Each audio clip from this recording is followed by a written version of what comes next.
E aí, pessoal, como é que vocês estão? Eu inicio hoje aqui a série A Bíblia e as Mulheres. Eu iniciei a sua série com um objetivo duplo. O primeiro objetivo é o objetivo de confortar a consciência daqueles que, ao se depararem com alguns textos bíblicos que, por uma interpretação equivocada, os levam a crer que Deus seria machista ou que Deus teria dado privilégios aos homens, estes se afligem, estes ficam com a consciência aflita, porque parece ali que desde a criação Deus fez o que Paulo disse aos romanos que eles não fazem, acepção de pessoas. Deus teria dado privilégios aos homens que não deu às mulheres. Tá? Então essa primeira série é para confortar a consciência desse pessoal e dizer que Deus não é isso. Então a gente vai analisar texto por texto que dão brecha para tirarem conclusões precipitadas e ver que não tem nada disso, beleza? E o segundo objetivo dessa série é responder àqueles que têm essa consciência apodrecida, que se gloriam, ou que se deliciam, a boca chega a salivar quando eles falam de que o homem é o que ocupa a posição do governo, a posição da liderança, e governo até mesmo sobre as próprias mulheres, de modo que a mulher sempre será e é e sempre foi a assistente desse homem, a subordinada desse homem, e que sempre ocupará um lugar secundário e de submissão. Alguns até mesmo ousam afirmar, partindo dessa consciência podre, de que mulheres não poderiam ocupar nem mesmo posição de ensino nas igrejas, de liderança, nem mesmo pregar, beleza? Pois bem, neste primeiro vídeo, nós vamos analisar o texto da criação, tá? Partindo da seguinte pergunta: teria Deus criado a mulher para ser subordinada ao homem? Pois sem dúvida, este é não somente o primeiro texto a ser usado, pois é numa linearidade histórica, foi a primeira afirmação que deu brecha para esses teólogos machistas se utilizarem desta palavra para excluírem mulher de posições de liderança. Tá? Então, além de ser o primeiro nessa linearidade histórica, é também um dos mais usados, pois sempre afirmam: Deus criou a mulher para ser auxílio. Leiamos, pois, o texto de Gênesis 2,18. Não é bom que o homem esteja só. Far-lhe-ei uma auxiliadora que lhe seja idônea. Este é um dos textos mais usados. Todavia, para todos aqueles que estudam até mesmo de forma superficial este texto, chegam à conclusão de maneira rápida que todas essas afirmações desse pessoal de consciência podre não se sustentam a partir deste texto. E não se sustentam por algumas razões. Nesse vídeo nós vamos falar sobre uma razão. Quando Deus diz: far-lhe-ei um auxílio ou uma auxiliar que lhe seja idônea, nós vamos ali analisar hoje a palavra auxílio nesse primeiro vídeo. Quando Deus diz que a mulher seria um auxílio, a palavra no hebraico que é usada ali é a palavra ezer, E-Z-E-R. E a grande importância aqui nessa palavra é que essa mesma palavra, ezer, que é usada para apresentar a mulher como auxílio, é também a mesma palavra que é usada em muitas partes do Antigo Testamento para apresentar o próprio Deus como auxílio. Vejamos, pois, o texto de Salmos, número 121, verso de número 1. Eu elevo os meus olhos para os montes, de onde me virá o socorro, de onde me virá o auxílio, de onde me virá ezer. É a mesma palavra no hebraico do Gênesis, quando diz sobre a mulher. O meu socorro, o meu auxílio, o meu ezer vem do Senhor, que fez os céus e a terra. Mas o Salmo de número 115, a partir do verso de número 9, é um pouco mais profundo. Ele não diz que o ezer, o auxílio, vem do Senhor. Ele diz que o auxílio é o próprio Senhor. Ele diz assim, fique tranquilo, Israel, porque Deus é o seu ezer, Deus é o seu auxílio. E o Salmo de número de 121, e não somente o 121, mas o 115 e todos os outros que eu vou citar aqui, de forma alguma denotam esse auxílio como algo inferior, como algo secundário? Ou será que você vai ter coragem e ousadia de dizer que Deus é inferior, que Deus é secundário, que Deus é assistente, que Deus é subordinado, ou que o próprio homem teria autoridade de governo sobre o próprio Deus? O Salmo de número 121 denota que de forma alguma esse auxílio é inferior, quando ele diz: eu elevo os meus olhos para os montes, é para cima. Em todo o Antigo Testamento eu analisei e eu encontrei 15 vezes que essa palavra no hebraico, ezer, é usada para se referir ao próprio Deus. Eu vou citar todos aqui, para você quiser escrever, olha, Êxodo 18:4, 33, Deuteronômio 33, verso 7, Deuteronômio 33, verso 26, Deuteronômio 33, verso 29, Salmo 20, verso 2, Salmo 33, verso 20, Salmo 70, verso 5, Salmo 115, verso 9, Salmo 115, verso 10, Salmo 115, verso 11, Salmo 121, verso 1, Salmo 121, verso 2, Salmo 124, verso 8, Salmo 146, verso 5 e o livro do profeta Oséias, capítulo de número 13, verso 9. Tudo esse pessoal olha para Deus e chama Deus de ezer. Deus é o meu ezer, Deus é o meu auxílio.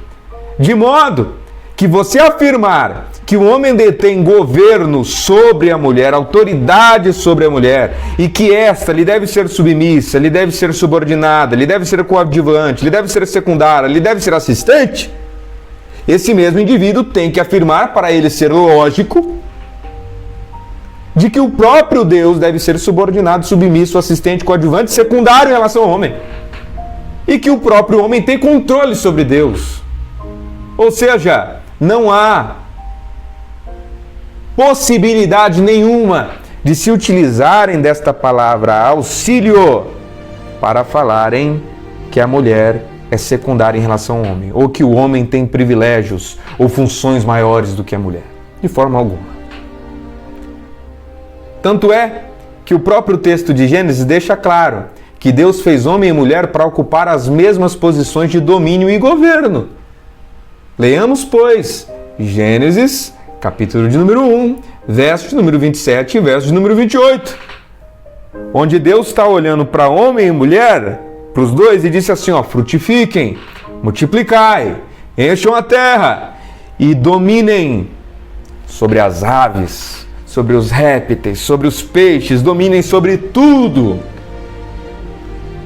Não há aqui um que domina e o outro que é assistente, mas há dois que complementam-se um ao outro, como Paulo diz que não há um que é independente um do outro, mas os dois são interdependentes, e nessa interdependência dois se tornam um, de modo que um se sujeita ao outro e o outro se sujeita a esse um. É uma sujeição mútua, é uma submissão mútua para o bem do governo geral. Deus olha para dois e diz assim, governem em comum acordo. Governem em submissão mútua, em sujeição mútua. Governem como se vocês dois fossem um, porque realmente vocês dois são um. Nós vamos analisar todos os textos do Antigo Testamento, mas nós vamos falar um aqui agora sobre governo. Porque esse pessoal gosta de ir lá em 1 Timóteo, capítulo de número 3, quando ele fala sobre posições de liderança na igreja. Quando Paulo fala sobre os bispos, ali em 1 Timóteo 3, e aí Paulo diz assim, que o bispo seja marido de uma só mulher. Aí chega no verso número 4, ele diz assim, e que esse bispo governe bem a sua própria casa. Aí esse pessoal, contrariando o que Deus já disse lá no Gênesis, que é para homem e mulher governarem mutuamente, em conjunto, ele diz assim, não, é o homem que governa. Só que esse pessoal, por ter uma consciência podre, eles não gostam de continuar leituras de texto. Ele gosta de pegar trechinhos que sustentem os seus equívocos. Porque o próprio texto de 1 Timóteo 3,4, no próprio verso 4, quando fala sobre o bispo, diz assim, que governe a sua própria casa, tendo seus filhos sobre sujeição. Ele fala sobre um governo em relação a filhos, que esses filhos devem se sujeitar a este homem, mas não sobre que o homem, o bispo, deve governar sobre a mulher. Tanto é que o texto continua. Em 1 Timóteo 3, no verso 8, Paulo diz assim, da mesma forma os diáconos, ou seja, igual os bispos, os diáconos devem ser igual. E começa a falar várias características, e uma dessas é, igual o bispo, vocês devem ser maridos de uma só mulher. E igual os bispos, vocês devem governar bem a sua própria casa. E olha que ele diz, seja marido de uma só mulher e governem bem os seus filhos e a sua própria casa. Então, um pouco mais abaixo nesse capítulo, o próprio apóstolo Paulo deixa claro que o governo do lar é um governo em conjunto. Homem e mulher governem bem sobre a sua própria casa e os seus filhos. Está escrito de 1 Timóteo 3, no verso 12. Então, essa conversinha fiada, tá? Essa conversinha que eu já não tenho estômago para aguentar, de que mulher não pode ser isso, mulher não pode ocupar isso, de que mulher que é liderança é porque tem homem fraco. Pelo amor de Deus! Pelo amor de Deus! Tampe os ouvidos para ver essa gente, não acumule nos seus ouvidos essa sujeira. E a grande questão aqui é que quando os textos apresentam a palavra auxílio, e vamos focar agora em Deus, quando os textos apresentam Deus como auxílio, isso de forma alguma fala de uma inferioridade do próprio Deus, até porque é consenso de que Deus não é inferior. O que o texto fala é de que há uma fraqueza no homem, há uma fraqueza humana que o faz necessitar de auxílio. Romano Delahy, no artigo Teocomunicação, na página 560, olha o que ele diz. Em todo caso, o que parece ser de suma importância é que Deus criou o ser humano necessitado de algum auxílio. Aí você me pergunta, por que Deus criaria? Pergunta para ele. Foi ele que criou assim. Foi ele que criou. Então o fato da Bíblia se apresentar Deus como exército, como auxílio, fala sobre uma fraqueza humana que fez com que essa humanidade necessitasse de auxílio. De modo que quando a mesma palavra é usada para a mulher como auxílio, não fala sobre a inferioridade da mulher, mas revela uma incapacidade no homem de estar só. De modo que essa incapacidade o fez necessitar de auxílio. E esse auxílio é a mesma palavra que fala sobre o próprio Deus. E quando Deus apresenta esse auxílio, diz assim, você e ela governarão juntos e dominarão juntos. É isso que Deus está falando quando ele diz auxílio. Você é incapaz de estar só. Incapaz. No segundo vídeo, nós iremos analisar a segunda palavra do versículo, o idônea, que no hebraico quer dizer kenegedo. Nós vamos analisar essa palavra e veremos que Deus fez homem e mulher em parâmetros de igualdade. Beleza? Reverendos, fiquem com Deus. Até o próximo vídeo.